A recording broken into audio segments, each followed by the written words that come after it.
Welcome to Paranormal, where the shadows whisper and true stories blur the line between reality and nightmare. Every encounter shared here is real and far more disturbing than fiction. Dare to listen? Some stories stay with people forever, haunting them long after the night has ended. For the narrator of this experience, the memory of one summer evening in Punjab has never left their mind. What began as an ordinary night in their grandparents' home turned into a chilling encounter with something that wore a familiar face, but was anything but human. The narrator grew up in London, though their roots stretched back to Punjab, India, where they were born. By the age of 3, their family had already settled in the UK. Yet despite living in London, India always held a strong pull over them. Summers often meant traveling back to their ancestral village, reconnecting with family, and embracing the slower, quieter life of the countryside. But even in their childhood, the narrator was no stranger to strange experiences. Sleepless nights, unexplainable noises, and the eerie feeling of being watched seemed to follow them wherever they went. In their culture, whispers of black magic were common, especially during the time of Diwali. Some people, they were told, would light candles in the street, not to honor light over darkness, but to summon spirits. Worse still, certain rituals involved passing one's sins onto unsuspecting strangers, sacrificing them for personal relief. These stories filled the narrator's mind with unease, yet none of them could have prepared them for what they would face one unforgettable night. It was the summer holidays, and the narrator was just 8 years old. They had traveled with their family to visit their grandparents in Punjab. Their father, however, was not staying at the house that night. He had gone to spend time with a friend nearby. That left the narrator in the bungalow with their paralyzed grandfather, their grandmother, and their cousin sister. Dinner had been large and hearty, as meals often were in that home, and the young narrator had eaten far too much. Lying in bed, restless, their eyes refused to close. The deep silence of the countryside only made their sleeplessness worse. Finally, unable to stay still, the narrator tiptoed out into the dim corridor. The cool night air carried through the hall, and the faint flicker of a lamp cast shadows that stretched across the floor. At first, nothing seemed unusual, but then the narrator froze. At the far end of the hallway, standing near an old wooden chair, was their grandmother. The sight shouldn't have been alarming, except that the narrator had just seen their grandmother fast asleep in the room behind them. Confused, they leaned back and peeked inside the bedroom. There she was, lying in bed, her chest rising and falling steadily with each breath.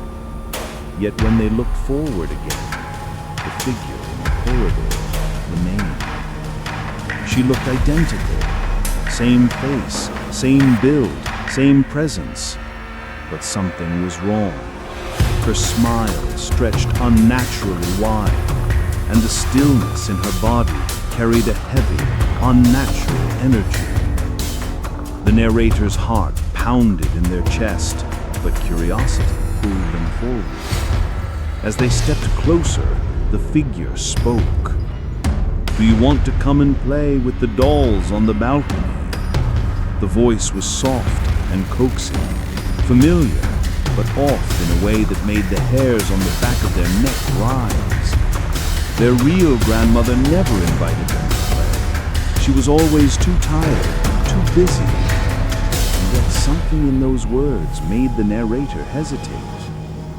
Still, curiosity won. Slowly they followed the figure out onto the balcony. The village was silent. The vendors had packed up hours ago, leaving the streets dark and deserted. From that height, the narrator could see the abandoned house next door, a place where an elderly couple had once lived before passing away. No one had touched the property for years, and its empty silence always carried an unsettling weight. But tonight, that silence was broken by movement.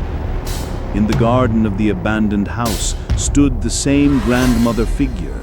She waved frantically, calling out to the narrator to jump. Her voice carried an eerie promise she would catch them. For one horrifying moment, the narrator nearly believed it. Their legs twitched with the urge to obey, but reason fought back. Something deep inside screamed that this wasn't their grandmother.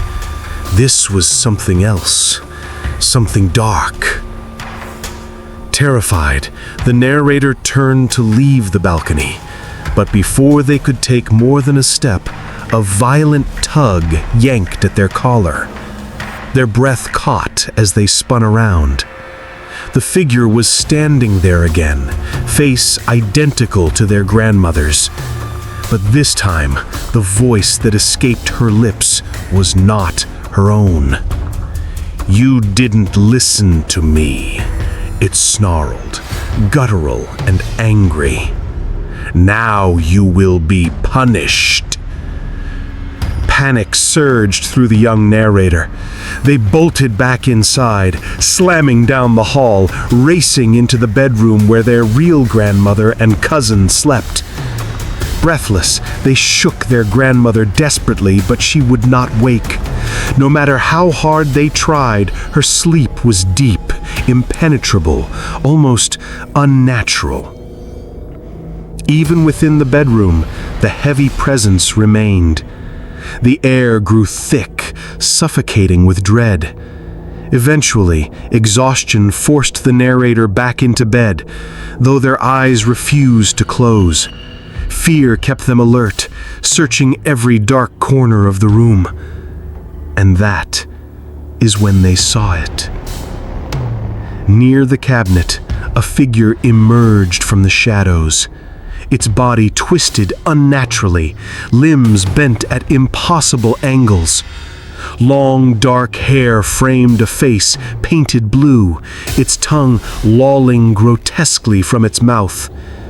The narrator recognized it immediately. This was the very image of a chudail, a vengeful female spirit of Indian folklore, said to prey upon the living. Frozen with terror, the narrator tried to scream, but no sound escaped their lips. The figure loomed in silence, its presence undeniable, its form too real to dismiss as imagination.